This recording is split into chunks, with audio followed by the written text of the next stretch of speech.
there, Janet Fritz here for Galaxy Girl Creations. Welcome to my channel. Today I am sharing a double page layout, and I am the featured designer over at the Scrap Happy group and their load challenge for the 26th.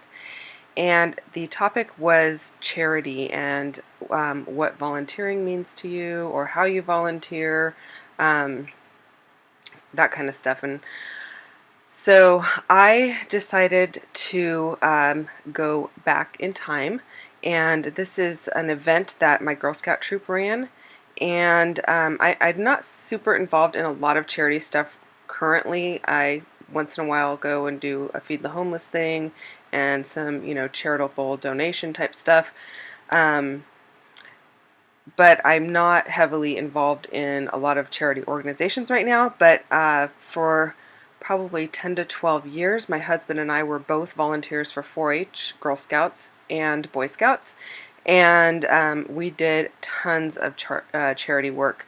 We also did charity work with our homeschool group, and so that is what I am documenting today. Is 3 of the girls in my troop, including my daughter, they ran an event. It was called Amazing Race, Girls versus Boys, and they opened it up to Girl Scouts in Northern California and Boy Scouts in Northern California, and it was an overnight event, and they had 3 charities built into this event.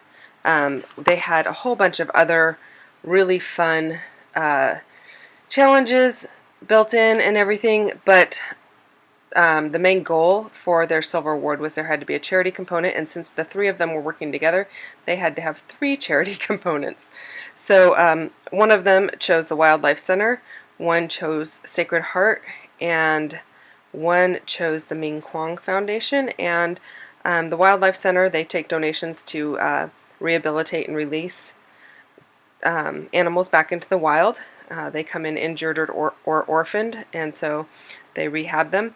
And then we did also, Sacred Heart does an outreach to the homeless community, and then the Ming Kwang Foundation, they rehabilitate and restore family relationships. And so one of the challenges, we combined 2 items, the Wildlife Center and Sacred Heart, and they had a list of things on a scavenger hunt, and they had to go door to door and find 20 of the items and bring them back.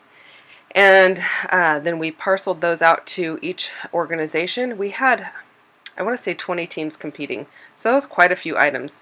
And then the other one, they had a certain dollar amount, and then they were able to go and purchase board games or sports equipment, and that would be donated to the other organization.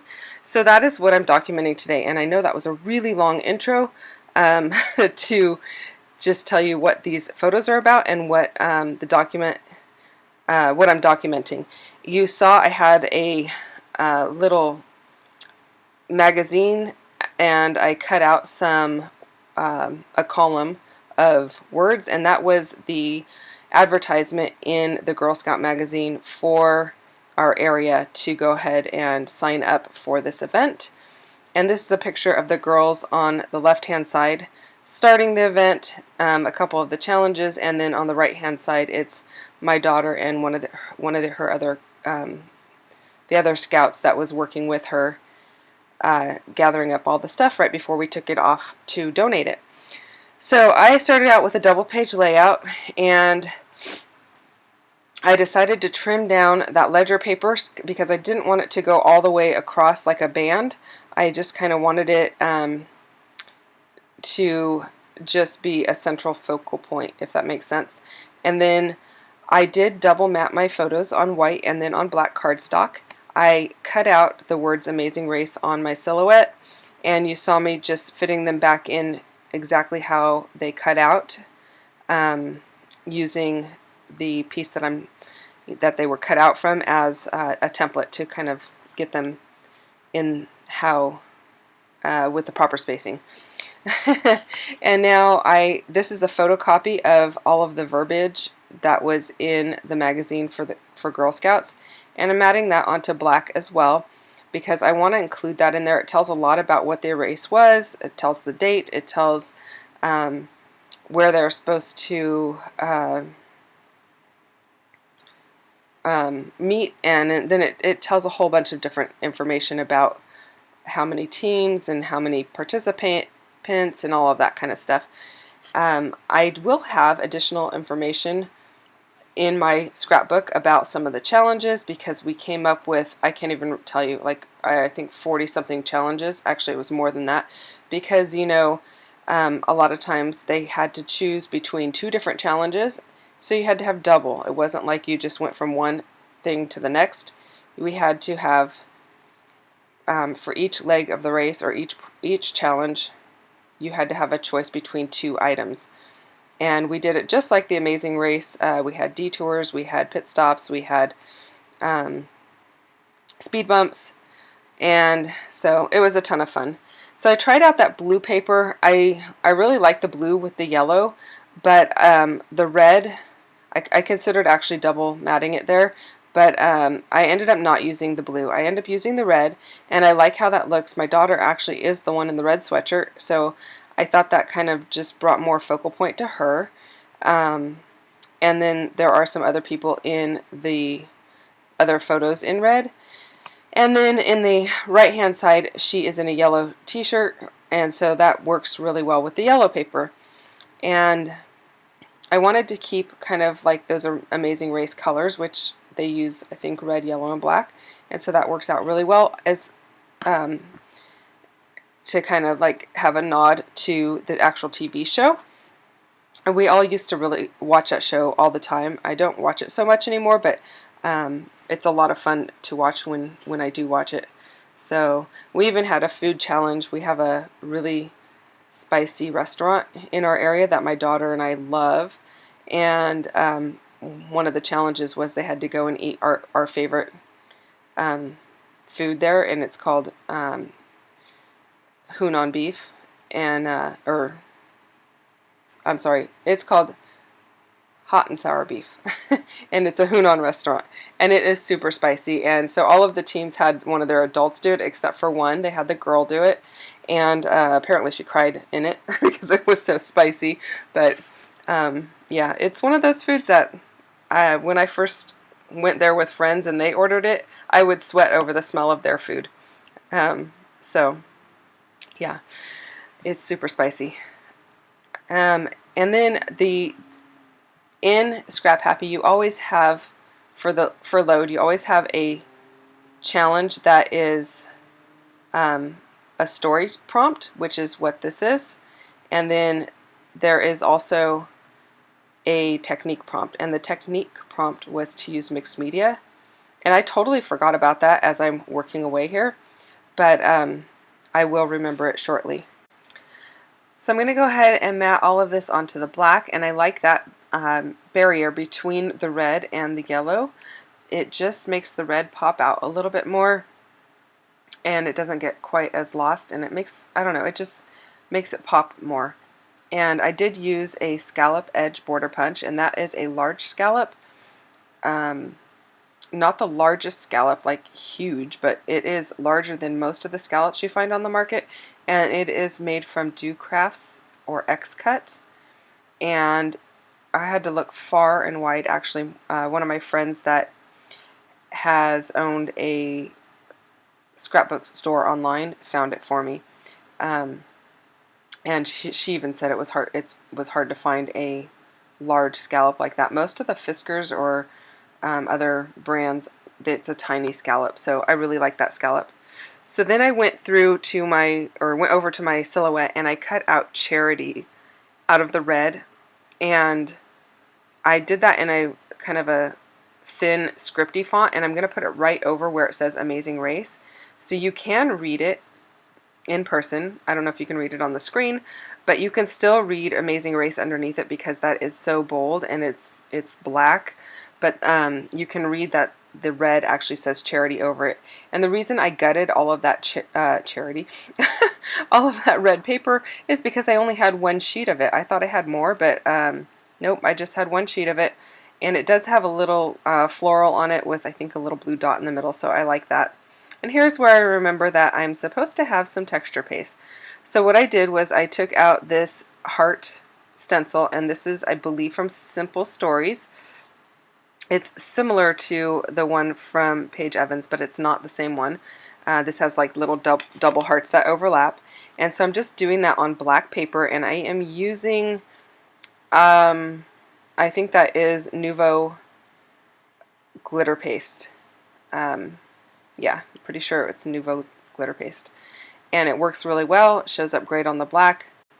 And then I took all of that over to my Big Shot, and I ran it through using these heart dies.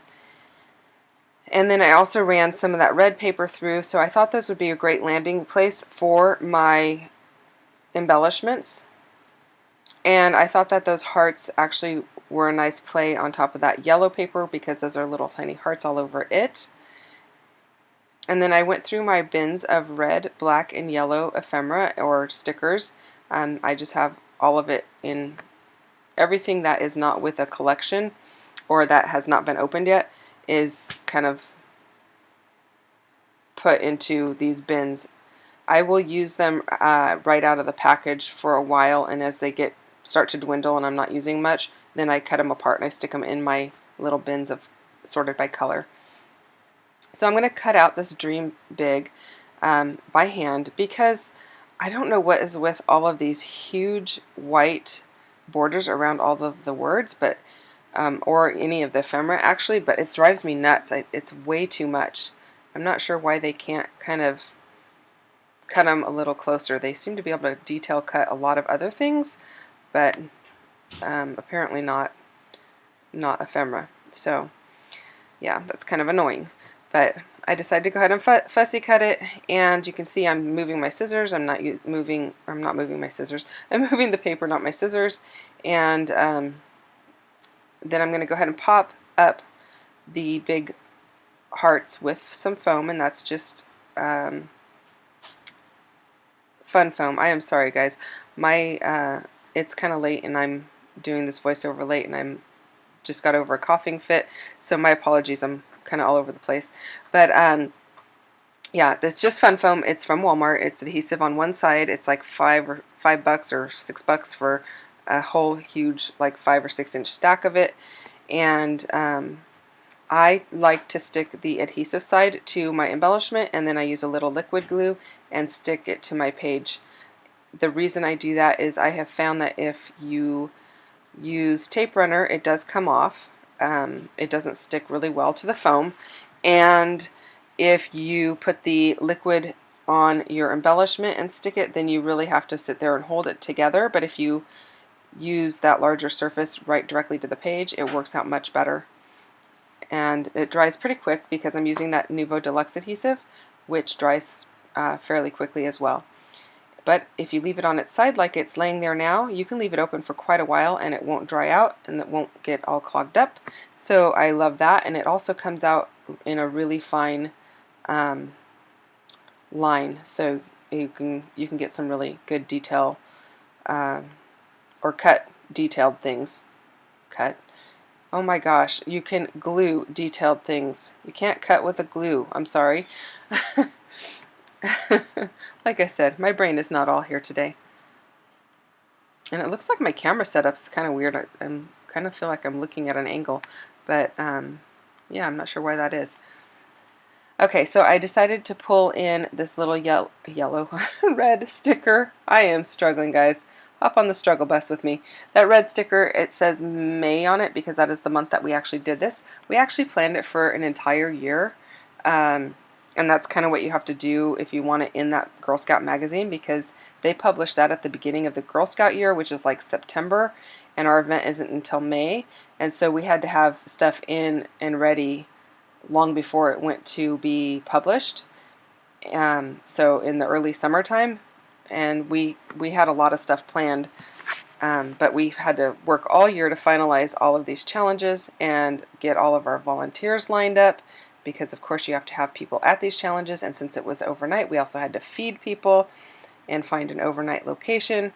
It was a lot of work, and the girls had to log all of their hours, and each girl had to have a certain amount of hours to get her silver award, and they all had to have clear delineation on what their jobs were.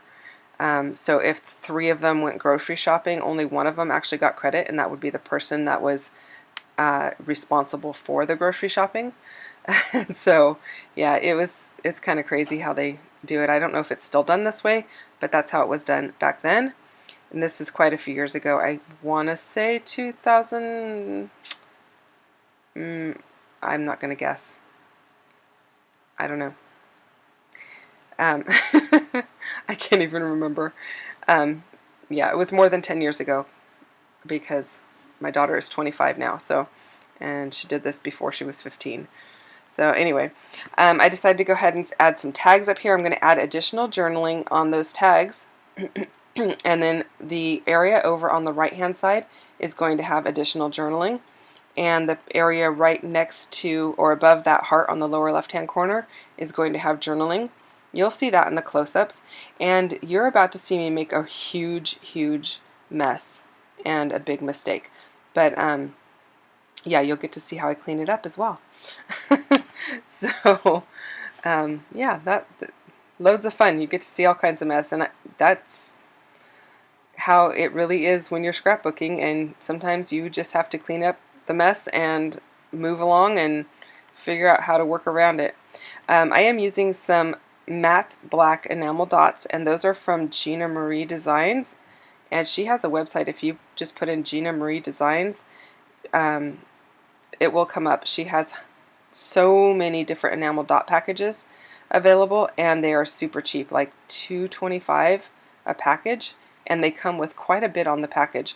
So I would highly recommend going there and checking that out. And if you're into enamel dots, the matte ones are really cool. The black ones look like velvet, which is a lot of fun. And then I'm adding just some red glossy ones, and those were just out of my stash. And then let's see here. Am I going to make my mistake yet? No, not yet. I'm going to adhere those down with some liquid glue because they don't stick great. And now you're about to see my big mess. So I have Dylusions black ink, and this is not shimmery or anything. And a fly just attacked my hand, and I jerked my hand and made that big old nice splatter. Isn't that lovely? So now I'm like, great, what am I going to do about this big old black splatter? I'm going to stick another embellishment cluster right over it. I'm going to add that heart, and now I have to go and cut another little red heart. And I can just do that with my sidekick there instead of having to get out my bigger machine because that one is so tiny. And I'm going to pop those up onto foam.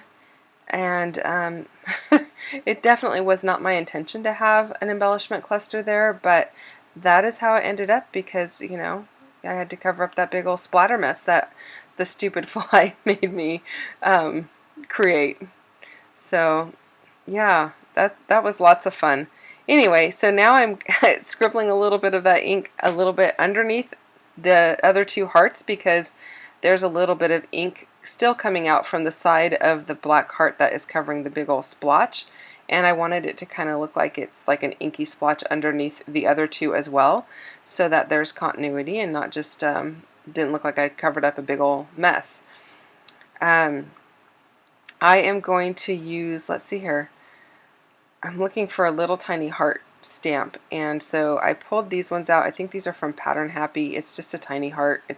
A lot of people make them, and I'm just stamping that in black ink around these other hearts as just a little finishing detail, and I like how that looks. And if I'm correct, I am also going to stamp some red ones, but we'll see here. I did this layout quite a while ago, and in just voicing it the night before it goes live, because that's how I do things. Yeah, the weekend kind of got away from me, and so yeah, that's why I'm doing it the night before. Yep, I am stamping some little red hearts as well, just to kind of finish things off. I want a lot of little detail in there. I think it looks good, and I'm happy with that. And I'm not going to make you sit through me doing all of the journaling, but I believe that is in the close-ups, so those are coming up. Thanks so much for watching. I hope you have a great day. See you next time. Bye.